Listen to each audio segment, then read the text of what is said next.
ideally, you have a transaction or an interaction with someone.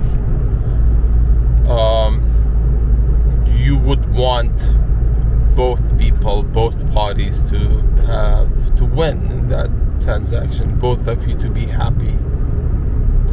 Want that interaction or transaction to be successful and fair and harmonious. And then if every transaction was like that, if every interaction was like that, then we would have world peace. We would have all of us living together without conflict, without sickness, without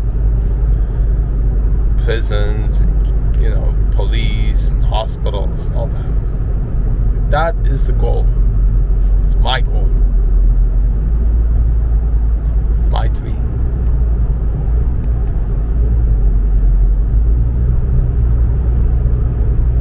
So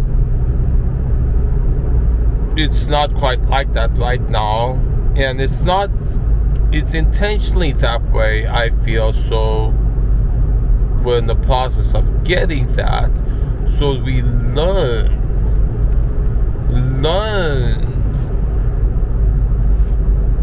what we need to learn to be that way, I feel. So we're going through this stuff.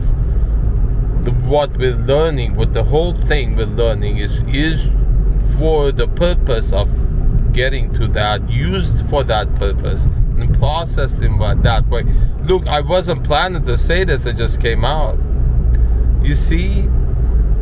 And it goes a lot of times, you surrender to what actually happens as opposed to what you had planned. It does turn out better. It does a lot of times. So, and then that's a good thing is don't lock into some plan that you have. Allow something better presenting itself to succeed, to take over. So okay, so then let's see what develops from here. Right? Okay, so we're learning in this process, so it's not so much the ideal.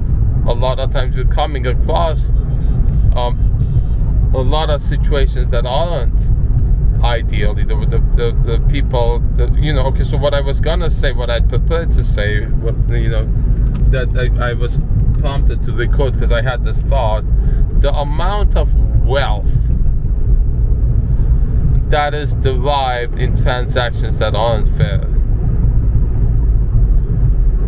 it's actually so that's stealing, right? The people who maliciously get money from others doing wrong, and there's the people that do it, like if you actually like hold a knife to someone to get the money, that's something. But there's people who use legal methods of suing somebody unjustly, producing something to, all of the scams, all of the methods people use that use the law, use the police, use proper, lawful methods to get money, get someone to sign. I signed up with a talent agency. It was a beautiful website. They said, you have a good voice? Come, let's see. So I went there, auditioned. The person auditioning was gave me good advice, actually. Like, you coming to an audition, don't do something loud, do something quiet. The loudness doesn't mean you're good. Sometimes in a situation you want it, but not in an audition. Do something quiet, And then the place was so beautiful. The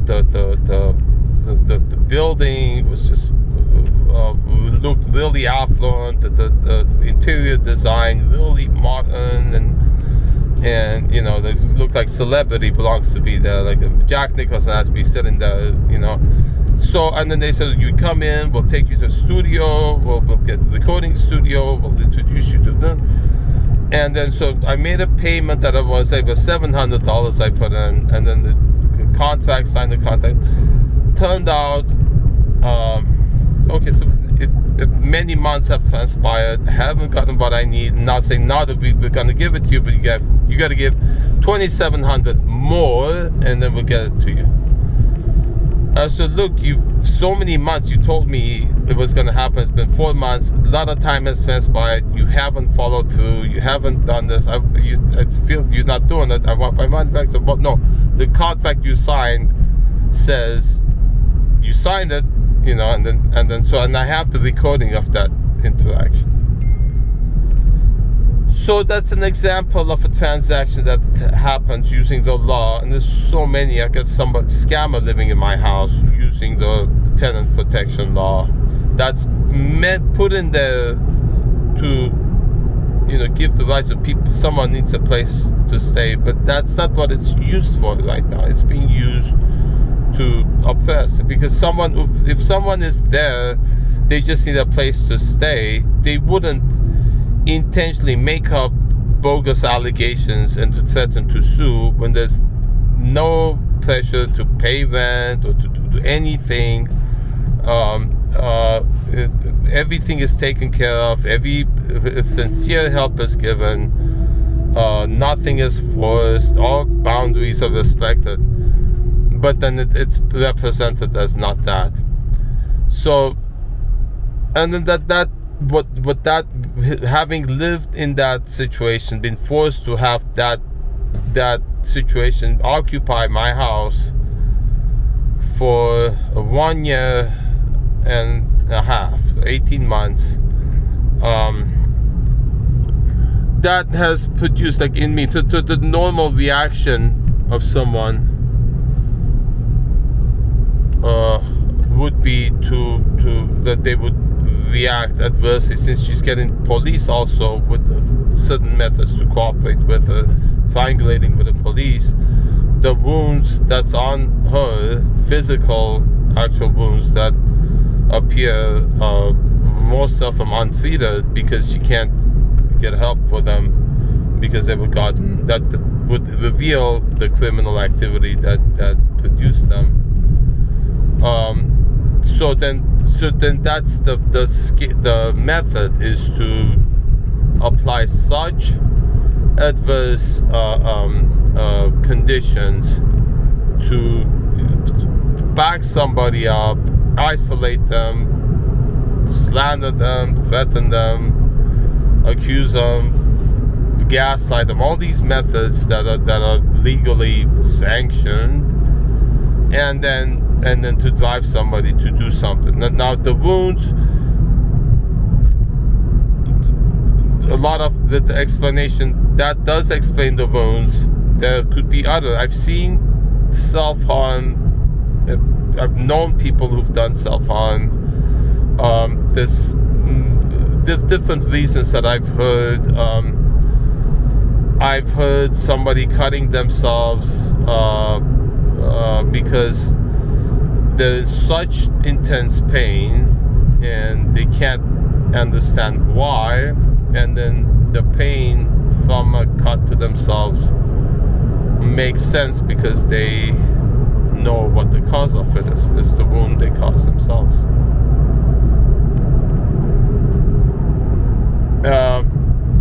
It could be if someone is displaying them cry for help, which is being done so that the person has that picture of themselves with those wounds in prominent display on social media. It is used as part of the grooming method to get. The first thing she does is takes off her pants and shows them to you and tells you the different stories about the different wounds. And to cry for help, it's maybe someone feels guilty, they would self-harm, self-loathing, guilt looks for punishment. Maybe someone there's like BDSM, which is someone would have somebody else or themselves, injure them to cause a wound, because that's sadly sexually arousing. There's, and this I'm talking about in generic, like when this happens, not any particular person individually.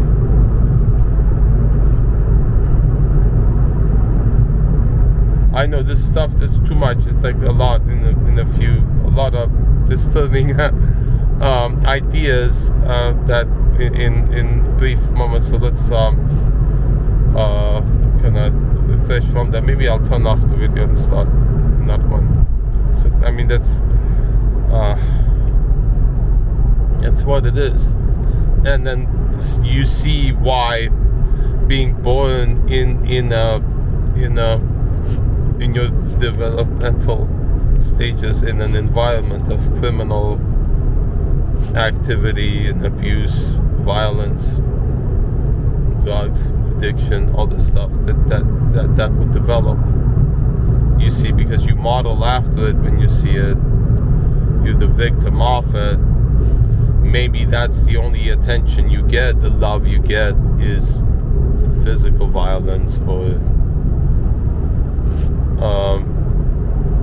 abusive sex, and then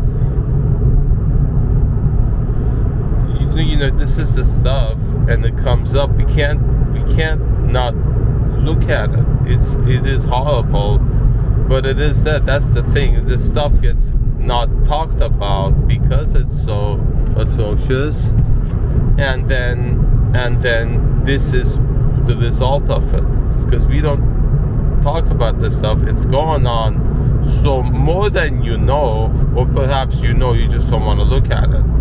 It is going on. It is a lot of the crime that happens does happen because of that. You see, because someone who's been arrested so many times, it's hard for them to get a job. It's hard for them to get a place to stay. They've lost their credibility, and then and then they've been arrested because of the systems aren't in place to get help. You know, so the cops come, then the cops only thing they've done, their motto is you can only help if there's a crime. What do they do if there's a crime? Put handcuffs on, take away. They might take them to a facility to get help, but still, even that is such horrific when I see it. And you know, I have sought to help people who are in that situation, and then it's just atrocious. And then and then you understand why an ego injured going through all this would then, in order to compensate, come up with all these survival strategies that are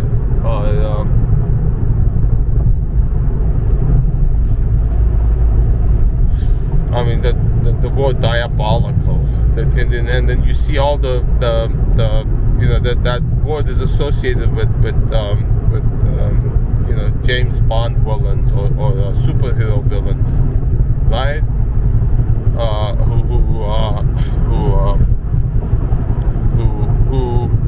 Who a lot of them have that signature, the arrogance, the, you know, narcissism, not caring for anybody else, not showing any remorse or guilt or shame for doing something, to hurting others,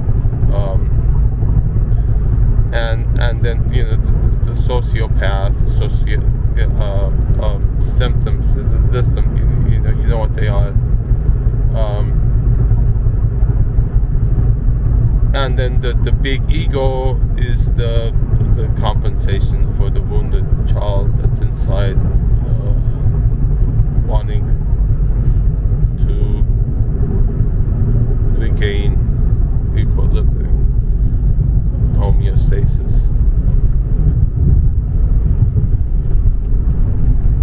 And then, so that's the real solution, you see, is to access the kid. That access has been denied because well, it becomes a cactus, a shell, because it's gone through so much abuse and trauma, doesn't want to trust anybody to get inside. All it's gotten is being arrested, being punished, being hurt over and over again for being the way that he or she may be.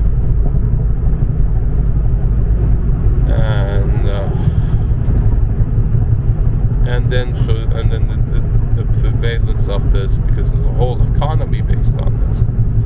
All the lawyers who benefit from frivolous lawsuits, and all the wealth gained from scams, because the laws are kept in a way so that it's possible to do this, and the law enforcement plays along, because there's so much money in it. Money has influence. And then all of the people who hurt by this kind of stuff, I mean, this is really intense scam, but there's so much. So all the romantic scams, all the tenant scams, all the sign on the dotted scams, or the dentist say there's something wrong with your tooth when there isn't, and then they drill it and put mercury filling in it and charge you a bundle, and they cause you so much pain. And there's we all get in it every day, right? And then all the sicknesses and anxiety and stress that people get because of that, and then we go for help for that conditions, and we get doctors who actually, a lot of stuff they could do, but they don't talk freely because they're scared to get sued, right? The cover your ass, KYA mentality, all the help that's not given because people are scared to sue. The fact that people tell me, why'd you let her in? It's your fault, you let her in, you shouldn't have let her in.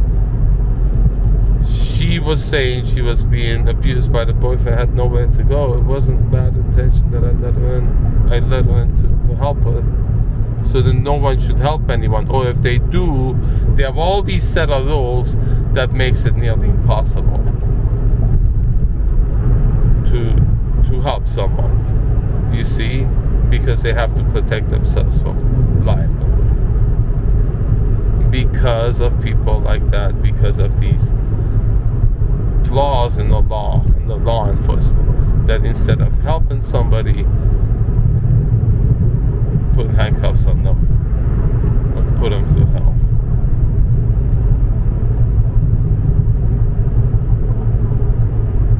So then, being on the receiving end of the coping mechanism of someone having been through that, since I'm not the kind of person who is impulsive or has any, that tit for tat, reaction that's unbecoming, hurting somebody back, getting them back. I don't have that in me. That's why I was picked as a victim, I feel. For that purpose, you guys say, well, if she wants wounds on her, why would she pick that, So you can work that out, it's there, you see. I think she's still hoping to get that. She still does things. She tells the police, what does he have to do to me that it's you should get him into trouble, to get him arrested. She asks the police, I have it on the cam video, she has makeup on that's dark, and she's telling the police she got it because she got hit on the face. And the police repeatedly look at it with a flashlight, look, that looks like makeup. So if it's that obvious, it's right there. And so then instead of reacting, getting angry, or blaming, accusing, I articulated it, read into it, and see what's going on. And this is what I see. This is what I see. Anytime there's something of concern, there's something there that needs to be voiced. There's a little kid in there. There's a little kid in every one of us. I see everybody walking around, some worse than others, compensating for what happened when they were kids. And don't tell me nothing happened. So, I know a lot of us got much worse than others, and there's some really atrocious. My own girlfriend went through such horror, but then she remained throughout this thing. She remained loyal. She's pure point of light. Tadi, you are a pure point of light. You've remained innocent. You've not become, vengeful and abusive. You've remained innocent. You've continued to be victim of this kind of thing because of that innocent nature. And you were point of light where everybody else was turning their backs and betraying. And I said that I see yourself as the true Statue of Liberty, holding a torch of truth and light, innocence, purity, up so high. I'm seeing that Statue of Liberty. It's you holding up the torch of liberty, of truth, sincerity, to light up the world, to illuminate the world. And you need you by my side. I need you by my side. We found each other in the darkness. Point of light. And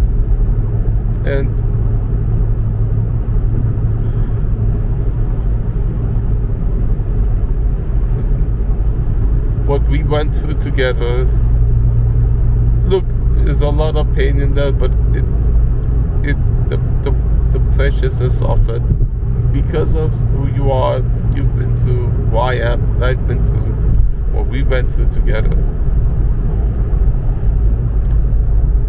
It's a gift, and then my gift of being able to articulate that and understand it, decipher it. I think you and I do belong together, and we do have a gift to offer to the world. That'll something that'll actually help. You see, that'll help all of us. And help you and I, will help the world. I feel I need you by my side, and then, well, we don't want to reveal too much of our plans. I'll do whatever it takes.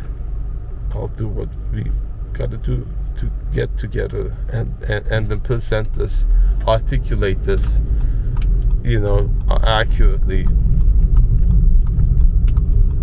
in a way that's effective and considerate and effective in getting that message, the voicing the little kid in us all that needs to know that she is loved, that and then that point, that one point, all of us who were so when we were being abused being bullied as a kid or something, being abused by your own parents, and then and then it goes more serious, being like sexually abused by somebody, or even by your own parent, that becomes a kind of a violation that is deep and spiritual. It feels like God has betrayed you. And then the remedy for that I see is having God reclaim us as our true parent. God the Father, God the Mother, restoring our relationship with our heavenly parent, Heavenly Father, Heavenly Mother. Reclaim me as your kid, as your son. Reclaim all of us, sons and daughters, as your sons and daughters, and be our parents for us. Be for us our true fathers and mothers. The way, and for us, allow us to heal and be loved again, as we truly are. And this whole world, the whole bit about Adam and Eve being cast out because they eat the forbidden fruit. Can we get over that, please? Okay, forgive us. Sorry, Eve ate the forbidden fruit. Forgive us. Do what has to happen. Jesus, come back. Forgive us. Jesus, I'm sorry. Forgive us. Come on. Let's get it right now, huh? We suffered enough. We learned. We know what it's like now. Let's get back to Eden. Get good to whatever. The steps that let's just get there any way possible. Let's get back to Eden. Let's just have one set of rules. Just be nice to each other, huh? We don't need any other rules. Just be nice to each other. Let's just be nice to each other, because all the rules are being abused and to do harm. So much of to prevent getting help. Let's follow the rule. I mean, if a rule isn't complying to being nice to each other, then what good is it?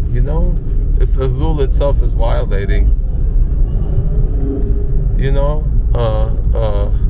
then it's no good, and you should see it that it's no good, and it should be corrected. Let's all be nice to each other, huh? Is that too much to ask? Come on. Let's all be nice to each other and then forgive what happened and then come on. Right, okay, let's stop here and reroute, I think, because I've got a little distracted. Yeah, let's go here.